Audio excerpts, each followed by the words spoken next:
കണ്ണൂർ പാനൂരിൽ തെരുവുനായ ആക്രമണത്തിൽ നിന്ന് തലനാരിഴയ്ക്ക് രക്ഷപ്പെട്ട വിദ്യാർത്ഥി. പാനൂരിനടുത്ത കുറ്റേരിയിലാണ് 3ാം ക്ലാസ് വിദ്യാർത്ഥിക്ക് നേരെ തെരുവുനായയുടെ ആക്രമണമുണ്ടായത്.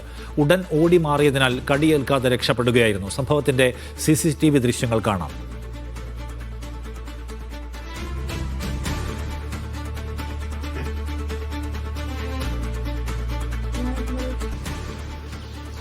നിലവിൽ അങ്ങനെ തെരുവുനായ ശല്യം ഉള്ള ഒരു പ്രദേശമല്ല എന്നാണ് അറിയാൻ കഴിയുന്നത്. കണ്ണൂർ പാനൂരിനടുത്ത കുറ്റേരിയിലാണ് സംഭവം ഉണ്ടാകുന്നത്. കുട്ടി പള്ളിയിൽ പോയി രാത്രി നമസ്കാരം കഴിഞ്ഞ് വീട്ടിലേക്ക് തിരിച്ചെത്തുമ്പോൾ തൊട്ട് മുന്നിൽ വെച്ച്, അത് വീടിൻ്റെ മുറ്റത്ത് വെച്ചാണ് ഈ ആക്രമണം ഉണ്ടാകുന്നത്.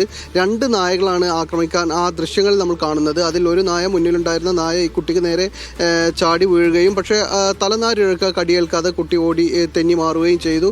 ഉടനെ തന്നെ വീട്ടിന് ഈ കുട്ടി വരുന്നത് കണ്ട് ആ കുട്ടിയെ വെൽക്കം ചെയ്യാൻ, അല്ലെങ്കിൽ കുട്ടിയെ സ്വീകരിക്കാൻ വേണ്ടിയ ചെറിയ കുട്ടിയാണ്, 3ാം ക്ലാസ് വിദ്യാർത്ഥിയാണ്. അപ്പോൾ ആ വീട്ടുകാരിങ്ങനെ പുറത്ത് ആ സിറ്റ് ഔട്ടിൽ തന്നെ ഉണ്ടായിരുന്നത് കൊണ്ട് ആ കുട്ടിയെ പെട്ടെന്ന് തന്നെ പിടിച്ച് അണക്കുകയും വീട്ടിലേക്ക് കയറ്റുകയും ചെയ്യുന്നു. വലിയ ഭീതിയിലാണ് കുട്ടി, വലിയ രീതിയിൽ കരയുന്നത് നമ്മൾ ഇതിൽ കാണുന്നുണ്ട്. അതുപോലെ തന്നെ ഈ നായ്ക്കൾ ആളുകളെ കണ്ടതോടെ അല്ലെങ്കിൽ ബഹളം കേട്ടോട് കൂടിയിട്ട് പിന്നെ ഒരു ശ്രമം നടത്താതെ തിരിച്ചു പോവുകയും ചെയ്യുകയാണ്. എന്തായാലും തലനാരിഴക്ക കുട്ടി കടിയേൽക്കാതെ രക്ഷപ്പെട്ടു.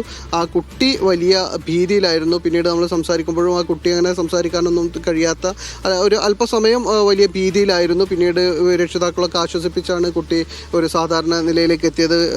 അതായത് 2 നിലക്ക്, ഒന്ന് വീടിൻ്റെ തൊട്ട് മുമ്പിലായിരുന്നു, പിന്നെ രക്ഷിതാക്കളെല്ലാം അങ്ങനെ നോക്കി നിൽക്കുന്ന ഒരു സമയത്തായിരുന്നു എന്നതുകൊണ്ടാണ് വലിയ അപകടത്തിലേക്ക് പോകാതെ മറ്റൊരു വഴിയിൽ വെച്ച്, അല്ലെങ്കിൽ കുഞ്ഞ് ഒറ്റക്കാണ് നടന്നു. ഈ തെരുവുനായ ശല്യവുമായി ബന്ധപ്പെട്ട സംഗതികൾ നമ്മൾ ദിനേന കാണുകയാണ്.